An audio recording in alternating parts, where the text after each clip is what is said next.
kind of overall impressions? Oh, I mean, the guys are flying around, playing hard, which we love.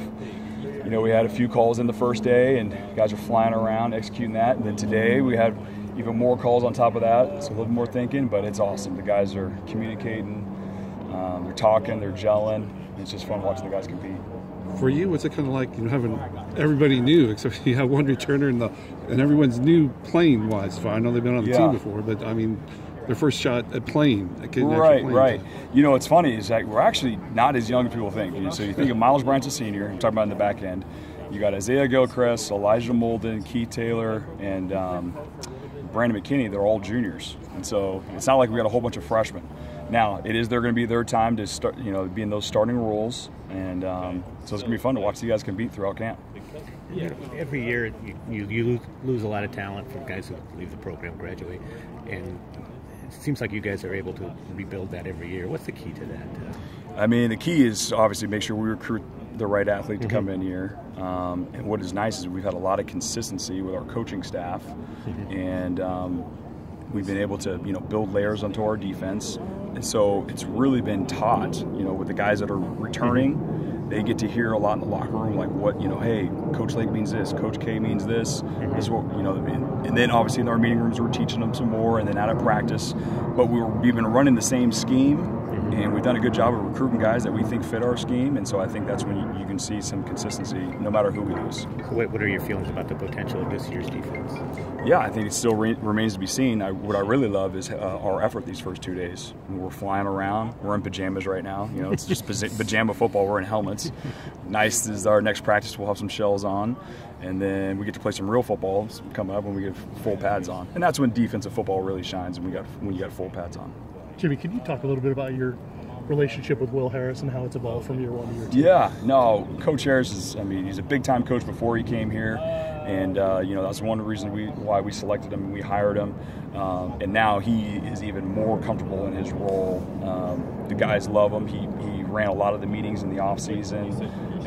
He's learned the defense, learned our terminology, our techniques. He's done a lot of great things before us. But now when you come here, you got to learn, our verbiage, how we talk. And he's done that.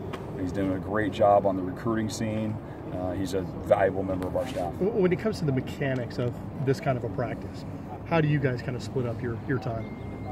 Between myself and Coach Harris, we're both coaching the DBs. That's what we're doing. He's got eyes on, and I got eyes on, and you can see he'll be on the sideline. He's grabbing guys. He's coaching guys up. They make a mistake or praising them when they make a play. And that's the way I see it. We're both the DB coaches, and it's nice. We have so many DBs out there all the time. It's great to have two sets of eyes on. And plus, we got our graduate assistant, Jabril Washington, who was also doing a fabulous job for us. Did you also? Have you seen a noticeable difference with how productive or efficient you guys are now that you have a second set of eyes? Yeah, I think, what if there was two fetters? It'd be pretty good, right? I don't think you want to know that. I think anytime you get two guys doing the same job, or that's a low blow. You're going to be. How was it? That was a positive. It's always going to be better, right? It's always going to be better. So no, he's been awesome, and he's just doing a great job for us. He's going to continue to get better. What have you seen from this unit? I know it's early and it's all technical, but anything stands out yet in terms of the hustling or the techniques? Yeah, that stands out. I was just telling the guys before you arrived here. The first 2 days, the guys are locked in and they're flying around. That's the number one thing. It's just great effort. If you don't know what you're doing, just go fast. And that's what those guys are doing right now. They're just going fast, flying around, huffing and puffing. And, we're going to clean all the technique stuff up here. We got another meeting here come up late this afternoon, and then we get to practice again tomorrow. But the biggest thing right now is just great effort. And that's what this defense has been guys flying around, making plays, and playing tough physical football. What is the typical UW DB? I know you talked a little bit about hustle, but if I was to open-ended, what is that? That's a big question. There's a lot of things we look for, but obviously the first thing is tough and smart football players. That's what you want. If the guy's tough and smart, then we're going to be able to work with that. I don't know if you've answered this. Yeah, no, Josh had the first practice had a really good interception for a touchdown. I think he's picking the defense up. There's a lot. Coach Gregory's doing a really good job with him. There's a lot on his plate at the position he plays. And then Cam, is thrusting. He's playing safety for us right now, and you can see him picking it up, making calls, and even directing traffic, because he's got to be able to direct traffic a lot back there and tell his corners what they're doing. and he's been able to do it the first couple of days. But every single day, there's going to be some more defenses coming in, and he's going to have to keep up. And he's been in there watching and grinding tape. I just love his effort right now and his want to learn the defense.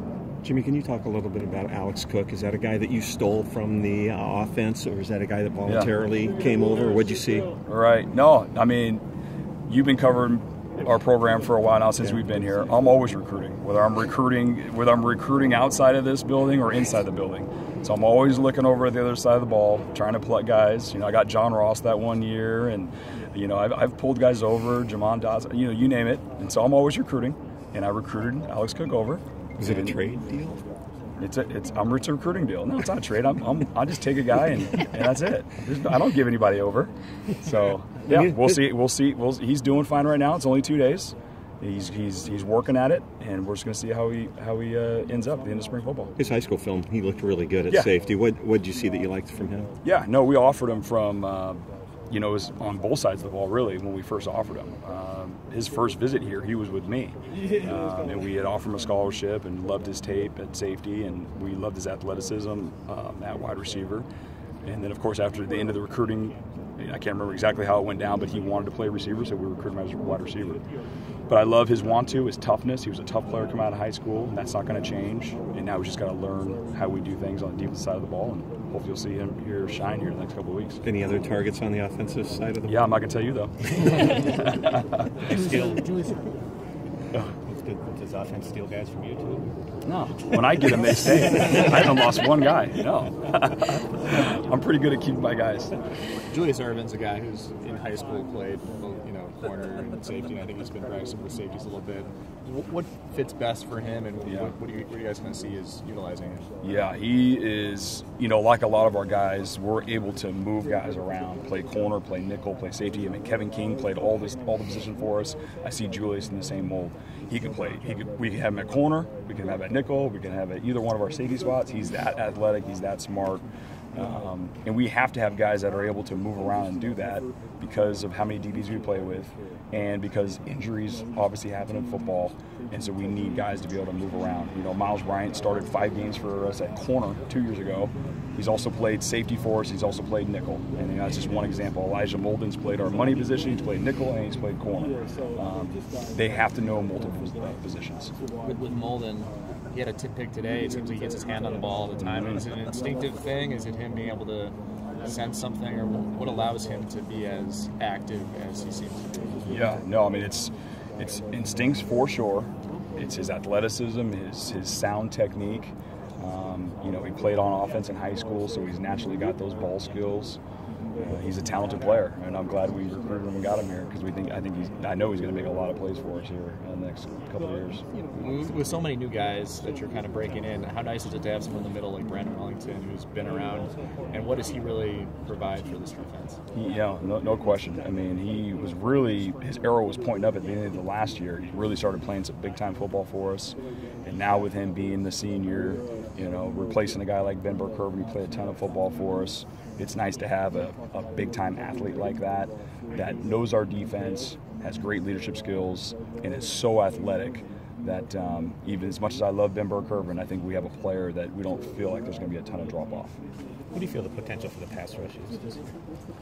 Yeah, that's, it's always a great question. We're going to see how that progresses here in the spring. It's always one of our, I'm looking at our goals for the last 5 years in spring. It's always get more turnovers, get pressure on the quarterback. And I think every defense, that's what we want to do. And I think it still remains to be seen. We got to see. We got to see, how we, attack the offensive linemen and how we're rushing off the quarterback. We have some new guys in new spots doing some new things. And, we've got great coaches that I know we're going to teach some great techniques. And now we just got to see who that next guy is going to be that's going to terrorize the quarterback. With Keith Taylor, him and Irvin, I believe, played in the same secondary at Survey. Yep. What was the tape like of games there? I mean, did anybody throw on them ever, or what was that like?